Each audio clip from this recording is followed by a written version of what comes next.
Hello guys, welcome to my YouTube channel. I am Zachariah the Ghost. I was watching episode 35 of The Wife. This episode was a great episode. We saw Nkosana and Zandile go into Nomusa's house so that they can inform Nomusa's mother about her passing.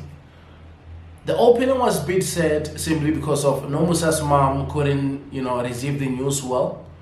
She kept on asking Nkosana, what do you mean? What happened to my daughter? She couldn't accept that.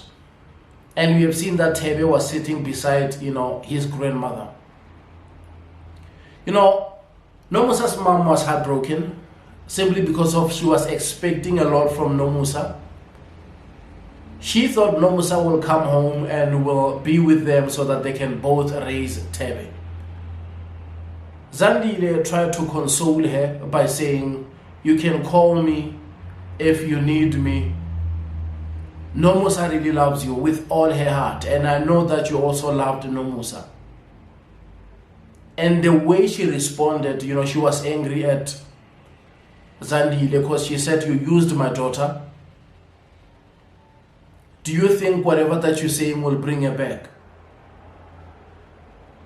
And Nkosana said, I know that you love your daughter so much, and I know that your daughter passed away, but our agreement doesn't stop. We will continue with all the agreements that we had, and we are going to take Thebe to a good school. And he also promised that they will take care of the federal arrangement. They will make sure that they will take care of that. Nomusa's mom, she didn't, take it well. She was like saying, you think your money will bring her back? You think your money can bring back my daughter, And she said to them, go. I will call you if I need you. She chased them out of her house. But when I look at, the house that they were in, it's a great house. Remember, Zandile said they should build a house for her simply because of she was not happy about her living condition, because remember they were staying at the squatter camps. Now you can tell that they're living in a good house. You can see they have couches there, they have curtains. It's a great house. But you can tell that she was heartbroken even if when she chased them out. She didn't even care if they are the ones who built that house for her. But I like what Thebe said. Thebe was quiet all along. He only said, please don't forget us. And Zandile said, we will never forget you. You have my numbers. Call me if you need anything. Thebe didn't cry simply because he understands how important the Zulu family is to them. Making sure that you will go to hospital and have, that surgery successfully. Now he can play with other kids. They promised that they will build a house. They built that house. They promised that they will give them $1 million. They gave them $1 million. They promised that they will take care of Nomusa, and they did. And now they're promising that they will take him, to Ivy League school. And he believes that they will take him there. So that's the reason why he said, don't forget us. And that was a great thing to say, Through pain, through all these difficulties, he still believes in them. Even if although he lost his mom. We have seen them driving, of course, and they started talking about, Spanish issue. And Nkosana said, you know what? I think we should grant Mr. Ngobo's wish. We should just make sure that we give him what he wants so that Spani can change the surname from Zulu to Ngobo. Zandile was like, are you sure about this? And he said yes, simply because I don't want to lose my son. I don't want to lose my son. I will do everything in my power to make sure that I'll protect him. Then we have seen that they went back home, everything was fine. And they showed us another scene whereby we have seen Qhawe and Naledi. They had a great time. Remember in the previous episode, after Naledi did the night shift, Qhawe was there to pick her up. They went home. You know, she offered Qhawe a cup of tea. Qhawe was like saying, I understand, you know, you're giving me tea, but I need the main course. Tea is just a starter. You know, he wanted to do the dance, but she said tonight or today, rather, you are going to have only a cup of tea, nothing more. They slept. When they woke up, that's when, you know, they started talking, they started kissing. One thing led to another. Woo! And the pante was off. And Qhawe did the dance. Qhawe did what he do the most. And it was just one of those scenes. But I can just say, man, they still don't top what Zandile and Nkosana did. You know, that was magical. What Qhawe did, yeah, well, okay. Okay, we have seen better. Yeah, well. Uputum Dala, you know, he's still holding the trophy. He showed these boys how this thing is done. He taught them how to dance well. Now, they had the dance, they had everything, it was fine. We have seen that, you know, Qhawe took Naledi to work.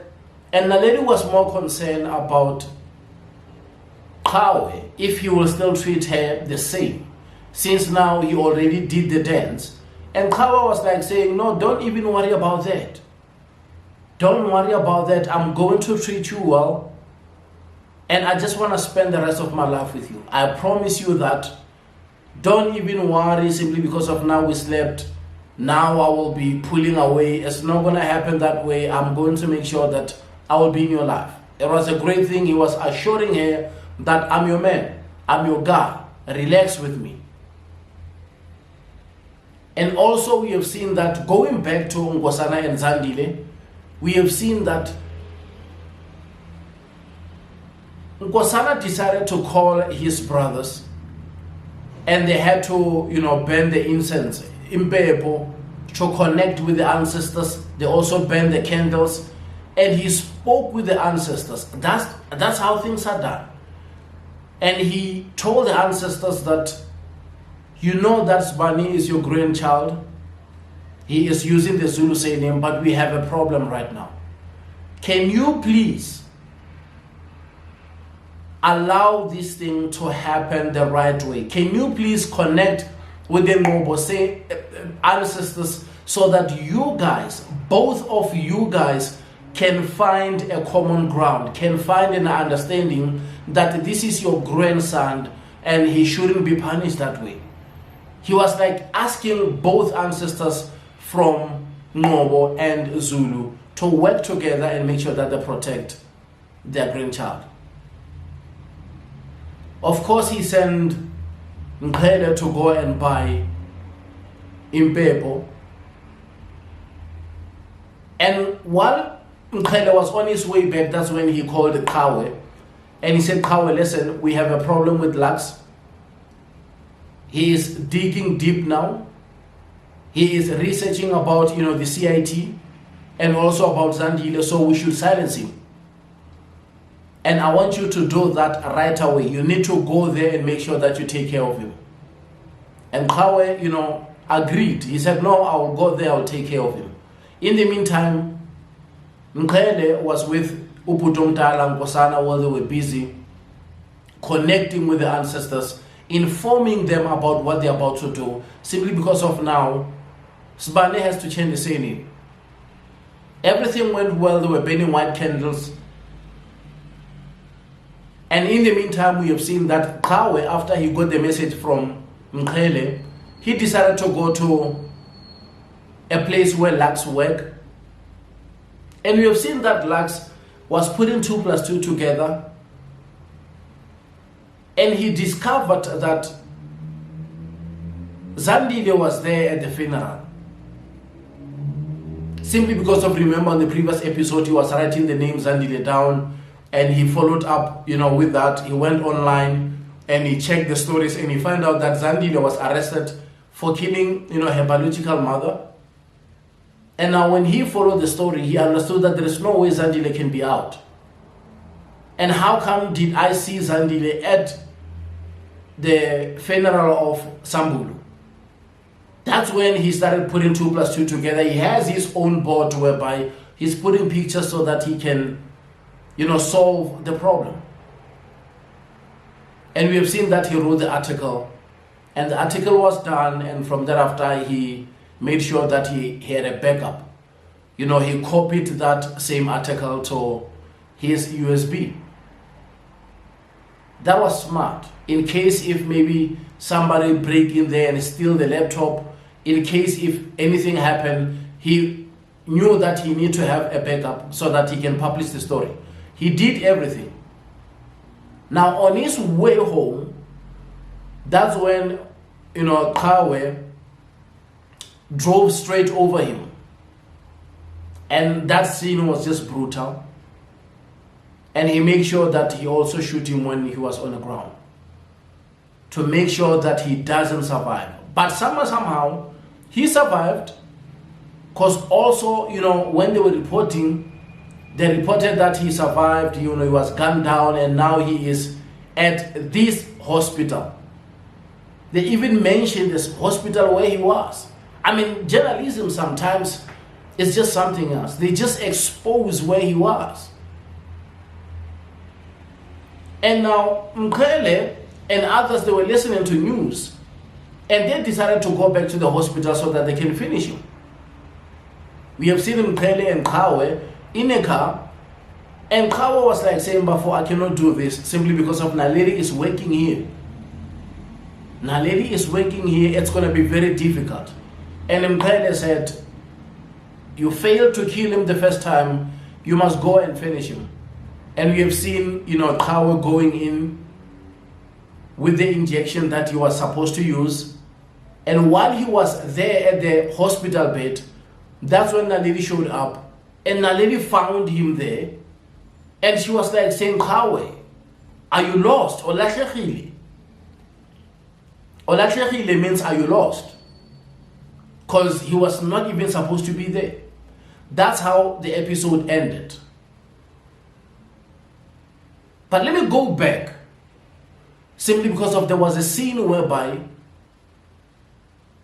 Nkosana called the traditional healer to his home. He was there with Zandile and also Sibani, and he had to explain things to Sibani. He said, Sibani, I want you to understand that what we are doing here, we are doing this to protect you. And Sibani was like saying, but you told me that I should be proud of my surname. I should be proud to be a Zulu. And now if I have to change the surname from Zulu to Ngoba, that means everything is going to change. He was not happy about the decision. And now Zandile has to say, we know that you are having nightmares. So we are doing everything in our power to make sure that we protect you. Don't worry much about that. And Sibani was like saying, are you protecting me from my grandfather? Is he dead? Now Zandile had to lie to him by saying, your grandfather is still missing. We don't know where he is. We are protecting you against evil spirits, against all this darkness. We want you to be happy. We want you to be free. We are doing all of this so that we can protect you. And I wanted to speak about that so that, we won't miss anything. And one more thing, we have seen that Zandile tried to ask Mandisa, where were you? And Mandisa, lied to Zandile. She said, Ngoba, felt guilty after the passing of Sambulo. So it was just a mess. She make up stories there, and Zandile wanted to know, why didn't you guys attend the funeral? Because the last time we saw Ngoba, we were all at the mushab. She had to make up stories, and she didn't want to talk much about, the situation. But I think she will be caught. Simply because of somehow Zandile will ask about the 80 million. And she cannot deny it. Because she knows that she burned that money. And if she is a best friend, why is she burning 80 million that was supposed to go and release Zandile? That means she is not a best friend. And I think You know, mqhele will be the one who will tell her. I think Qhawe will tell Zandile, because you know Zandile and Qhawe, they are very, very close. And I appreciate you guys showing me love and support. Join me when I review episode 36 of The Wife, because it was a great episode. Thank you.